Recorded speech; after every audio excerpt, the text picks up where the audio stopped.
6 பந்தில் 43 ரன்கள்.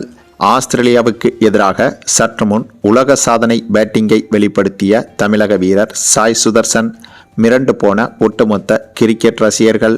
அதாவது இந்திய அணி தற்போது ஆசிய கோப்பை தொடருக்கு தயாராகும் வகையிலும் அதனைத் தொடர்ந்து ஆஸ்திரேலியாவுக்கு எதிரான ஒருநாள் தொடருக்கு தயாராகும் வகையிலும் தற்போது தீவிரமாக வார்ம் அப் மேட்ச்களில் ஈடுபட்டு வருகிறது. முன்னதாக ஆசிய கோப்பை தொடருக்கு பயிற்சி பெறும் வகையில் வார்ம் அப் மேட்ச்களில் இந்திய அணி விளையாடி வந்தது. அதில் ஆசிய கோப்பை தொடரில் கலந்து கொள்ளும் அணிகளான பாகிஸ்தான், பங்களாதேஷ், ஆப்கானிஸ்தான், இலங்கை போன்ற அணிகளுடன் இந்திய அணி பயிற்சி போட்டிகளில் விளையாடி வந்தது. அப்படியாக விளையாடிய அனைத்து போட்டிகளிலும் இந்திய அணி மட்டும்தான் வெற்றி பெற்றிருந்தது. எந்த ஒரு போட்டியிலும் மற்ற எந்த ஒரு அணியும் வெற்றி பெறவே முடியவில்லை. அந்த அளவுக்கு இந்திய அணியின் ஆதிக்கம் என்பது முதன்மையாக இருந்தது. அதுவும் இந்த ஆசிய கோப்பை தொடருக்கான போட்டியில் நம்முடைய தமிழக வீரர் வாஷிங்டன் சுந்தரில் தொடங்கி வருண் சக்கரவர்த்தி வரையிலும் தமிழக வீரர்களின் ஆதிக்கம் என்பது அதிகமாகவே இருந்தது. அது மட்டுமில்லாமல் சூரியகுமார் யாதவ், ஹார்திக் பாண்டியா, அபிஷேக் சர்மா, திலக் வர்மா உள்ளிட்டவர்களின் பேட்டிங்கும் அபாரமாக இருந்தது. அதே சமயம் இந்த போட்டிகளில் இந்திய அணிக்கு எந்த ஒரு சவால்களும் பெரிதாக இல்லை. ஆப்கானிஸ்தானாக இருந்தாலும் சரி, இலங்கை அணியாக இருந்தாலும் சரி, பங்களாதேஷ் அணியாக இருந்தாலும் சரி, பாகிஸ்தான் அணியாக இப்படியாக இந்த ஆசிய கோப்பை அணிகளுக்கு எதிராக இந்திய அணி விளையாடிய ஒவ்வொரு போட்டியிலும் ஒரு சிறு இடத்தில் கூட இந்திய அணி பலவீனப்படவில்லை. அதற்கு உதாரணம் இத்தகைய வார்ம் அப் மேட்ச்களில் இந்திய அணி 6 பந்தில் 42 ரன்கள் எடுக்க வேண்டிய கட்டாயம் கூட உருவானது. அதாவது 6 பந்தில் 6 சிக்சர்கள் எடுத்தாலும் இந்திய அணியால் வெற்றி பெற முடியாத சூழ்நிலையும் உருவானது. அப்படியிருந்தும் கூட அத்தகைய போட்டிகளிலும் எதிரணி பவுலர் தவறுதலாக நோபால் வீச அதனையும் சிக்சர் அடித்து அந்த போட்டியிலும் இந்திய அணி எளிதாகவே வெற்றி பெற்றது. மேலும் இது போன்ற சம்பவம் ஒரு முறை மட்டுமே நடக்கலங்க. இந்த ஆசிய கோப்பை தொடருக்கான பயிற்சி போட்டியில் மற்றொரு முறை கூட 4 பந்தில் 28 ரன்கள் தேவை என்ற சூழ்நிலையில் 4 பந்தில் 4 சிக்சர்கள் எடுத்தாலும் இந்திய அணியால் வெற்றி பெற முடியாது. ஆக அப்போதும் எதிரணி பவுலர் தவறுதலாக ஒய்டு பந்து வீசி அது பின்பக்கமாக பவுண்டரியாக சென்றுவிட ஆக அந்த போட்டியிலும் கூட இந்திய அணி எளிதாக வெற்றி பெற்றது. ஆகையால் இந்திய அணிக்கு வெற்றி பெறவே முடியாத சூழ்நிலை இருந்த போதும் கூட இத்தகைய வார்ம் அப் மேட்ச்களில் இந்திய அணி எளிதாக வெற்றி பெற்று காட்டியது. ஆக அந்தளவுக்கு இந்த ஆசிய கோப்பை தொடருக்கான வார்ம் அப் மேட்ச்களில் இந்திய அணி நம்பர் 1 அணியாக திகழ்ந்து வருகிறது. அதே சமயம் இந்த ஆசிய கோப்பை தொடர் முடிந்த கையோடு இதற்கு பிறகு ஆஸ்திரேலியாவுக்கு எதிரான ஒருநாள் தொடரில் இந்திய அணி விளையாட இருக்கிறது. விராட் கோலி, ரோஹித் சர்மா உள்ளிட்டவர்கள் இந்த போட்டியில் கலந்து கொள்ள உள்ளனர். அதற்காக இப்போதே பயிற்சி போட்டிகளிலும் இந்திய சீனியர் அணி விளையாடி வருகிறது. மேலும் ஆசிய கோப்பை தொடரில் இந்திய அணிக்கு சவால் கொடுக்கக்கூடிய அணியாக எந்த அணியும் இல்லாததால் இப்போது ஆஸ்திரேலியாவுக்கு எதிரான வார்ம் அப் மேட்ச்களில் இந்திய அணி வீரர்கள் நிறைய பேர் விளையாடி வருகின்றனர். ஆனால் இந்திய அணியின் திறமையை வைத்து பார்க்கும்போது ஆசிய கோப்பை தொடரில் எப்படி பாகிஸ்தான், பங்களாதேஷ், ஸ்ரீலங்கா, ஆப்கானிஸ்தான் போன்ற அணிகளை எளிதாக அதேபோல இந்த ஆஸ்திரேலியாவுக்கு எதிரான தொடரிலும் இந்திய அணி எளிதாகவே வெற்றிகளை குவித்து வருகிறது. ஆமாங்க, அப்படியாக சமீபத்தில் ஆஸ்திரேலியாவுக்கு எதிராக நடைபெற்ற 2 போட்டிகளில் இந்திய அணி ஆஸ்திரேலிய அணியை எளிதாக வீழ்த்தியிருந்தது. இப்போது அதனைத் தொடர்ந்து சமீபத்தில் நடைபெற்ற மற்றொரு போட்டி ஒன்றில் இதுவரை கிரிக்கெட் வரலாறு பார்த்திடாத அளவுக்கு அசாத்திய சம்பவம் ஒன்றை மிரட்டலாக செய்து காட்டியிருக்கிறது இந்திய அணி. அதிலும் அந்த ஒரு சம்பவத்தை செய்தது நம்முடைய தமிழக வீரரான சாய் சுதர்சன் தாங்க.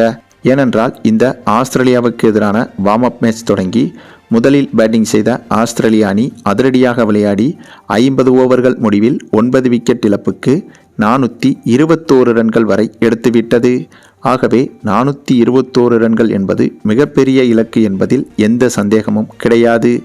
ஆனால் இது ஒரு வார்ம் அப் மேட்ச் என்பதால் இத்தகைய வார்ம் அப் மேட்ச்களில் அனைத்து அணிகளும் அதிரடியாகத்தான் விளையாடும்.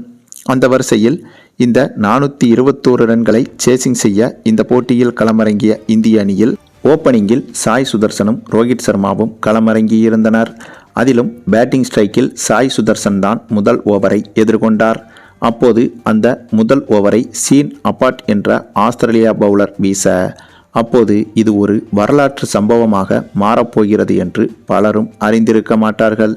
ஏனென்றால் அந்த முதல் ஓவரை, அதாவது 421 ரன்களை சேசிங் செய்ய இந்திய அணி களமிறங்க, அப்போது போட்டியின் முதல் ஓவரை ஆஸ்திரேலியா பவுலர் ஷீன் அபாட் என்பவர் வீச, அந்த ஓவரின் முதல் பந்தை ஸ்ட்ரெயிட் திசையில் சிக்ஸருக்கு பறக்கவிட்டார் சாய் சுதர்சன்.